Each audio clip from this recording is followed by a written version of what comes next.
বৈষম্য বিরোধী ছাত্র আন্দোলনে নিহত শহীদ আবু সাইদের পরিবারের পাশে আজীবন থাকার ঘোষণা দিয়েছেন ব্যাবিলন গ্রুপ। এর আগে উচ্চ মাধ্যমিকে শহীদ আবু সাইদকে ব্যাবিলন শিক্ষাবৃত্তি প্রকল্প দেয় প্রতিষ্ঠানটি। দুপুরে রংপুরে পীরগঞ্জের বাবনপুরে শহীদ আবু সাইদের গ্রামের বাড়িতে এসে শহীদের কবর জিয়ারত শেষে পরিবারের খোঁজ খবর নেন ব্যাবিলন গ্রুপটির ডিরেক্টর এবং শহীদ আবু সাইদের পরিবারের পাশে সবসময় থাকবে দেশের শীর্ষ এই ব্যবসা প্রতিষ্ঠান। আসলে আমরা আবু সাইদ মোহাম্মদের তার পরিবারের সাথে সান্ত্বনা দেওয়ার জন্য আমরা এসেছি। আবু সাইদ আমাদের প্রতিষ্ঠান ব্যাবিলন গ্রুপ সারা বাংলাদেশে ন্যাশনাল ওয়াইড স্কলারশিপ প্রদান করে।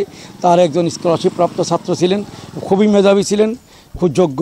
তার মৃত্যুতে আমরা অত্যন্ত গভীরভাবে মর্মাহত এবং তার পরিবারের সাথে আমরা কথা বলেছি এবং তাদেরকে যদি কোনো যোগ্য উত্তরসূরি থাকে যাদেরকে আমরা কর্মসংস্থান দিয়ে সাহায্য করতে পারি, যদি এই পরিবারে কেউ লেখাপড়া করে সেই একইভাবে আমরা তাদেরকে সহযোগিতা করব।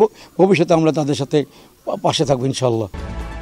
এ সময় ব্যাবিলন গ্রুপের ডিরেক্টর আব্দুল সালাম শিকদার, ব্যাবিলন গ্রুপের CSR রুমানা আক্তার, ব্যাবিলন গ্রুপের অ্যাডমিন শফিকুল ইসলাম সবুজ সহ আরও অনেকে উপস্থিত ছিলেন।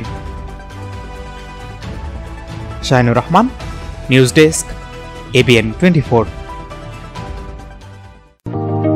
ইজি বাই ইলেকট্রনিক্স, এখানে খুচরা ও পাইকারি এবং সহজ কিস্তিতে সিঙ্গার, যমুনা ও অল্টারনেট ফ্রিজ সহ সকল পণ্য বিক্রি করা হয়।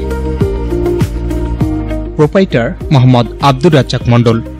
স্থান উপজেলা পরিষদ সংলগ্ন জামতলা রোড, পীরগঞ্জ, রংপুর।